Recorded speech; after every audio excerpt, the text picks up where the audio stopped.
Hello बच्चों, तो चलिए प्रश्न देखते हैं। और हमारा प्रश्न है, द्रव विरागी की तुलना में द्रव रागी सॉल अधिक स्थायी हैं, क्यों? ठीक है, तो हमें पूछा गया है कि जो द्रव रागी सॉल होते हैं ये द्रव विरागी सॉल की तुलना में अधिक स्थायी क्यों होते हैं। ठीक है, तो चलिए प्रश्न को हल करेंगे। और सबसे पहले हम इसकी जो मुख्य अवधारणा है यहाँ पर नोट कर लेते हैं। तो हमारा यह जो प्रश्न है यह द्रव रागी तथा द्रव विरागी सॉल्ट से संबंधित है, तो इसीलिए इसका हम मुख्य अवधारणा यहाँ पर लिख लेते हैं, द्रव विरागी तथा द्रव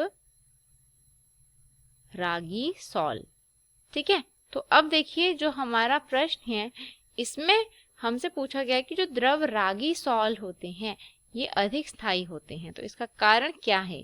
तो अगर हम बात करें द्रव रागी सॉल की या फिर द्रव रागी कोलाइड की, ठीक है, तो द्रव रागी कोलाइड का अर्थ है एक ऐसा पदार्थ जो कि क्या होगा, द्रव को स्नेह करने वाला होगा। ठीक है, जो द्रव से क्या करेगा, स्नेह करेगा। ठीक है, उसे हम द्रव रागी सॉल कहते हैं।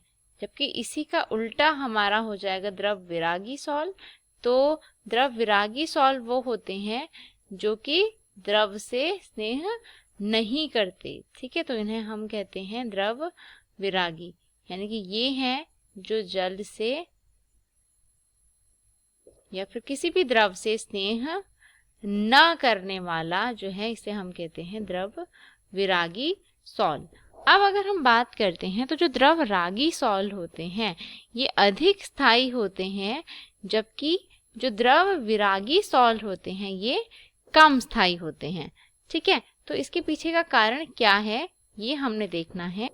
तो अगर हम बात करें द्रव रागी सॉल की, ठीक है, तो जो द्रव रागी होते हैं ये जो है द्रव में बहुत अच्छे से घुल जाते हैं। ठीक है, तो हम यहाँ पर लिख सकते हैं द्रव में घुल जाते हैं, क्योंकि इनको हम पानी में मिलाएंगे या किसी भी अन्य द्रव में मिलाएंगे तो क्योंकि ये उसे स्नेह करने वाले तत्व होते हैं, अर्थात जैसे ये द्रव में जाएंगे तो उनके साथ अच्छे से घुल जाते हैं। ठीक है, जबकि द्रव विरागी जो है वो द्रव में घुलते नहीं हैं। और साथ ही साथ अगर हम बात करें तो जो द्रव रागी सॉल होते हैं, ठीक है, तो द्रव में घुलने के साथ साथ ये क्या करते हैं, एक प्रोटेक्टिव लेयर बना देते हैं। ठीक है, तो हम ऐसा लिख सकते हैं एक सुरक्षा कवच। ठीक है, क्योंकि ये जो द्रव रागी सॉल होते हैं ये क्या करते हैं, जल को स्नेह करते हैं, अर्थात अगर ये जल में जाएंगे तो जल क्या करेगा, इनकी चारों तरफ इकट्ठा होकर एक सुरक्षा की कवर यानी कि एक सुरक्षा कवच सा बना देते हैं। तो मान लीजिए ये हमारा द्रव रागी सॉल है, अगर हम इसको पानी में मिलाएंगे या किसी भी अन्य लिक्विड में मिलाएंगे तो क्या करेगा, वह लिक्विड इसके बाहर इस तरीके से जमा हो जाएगा, अर्थात एक सुरक्षा कवच की तरीके से इसके सामने क्या होगा, यह जल या फिर कोई भी अन्य द्रव इकट्ठा हो जाएगा, जिसकी वजह से यह और अधिक स्थायी हो जाता है।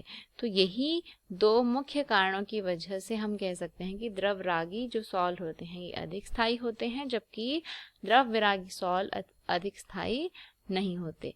ठीक है, तो मैं आशा करती हूँ कि आपको जो मेरा उत्तर है यह समझ में आया होगा, और धन्यवाद।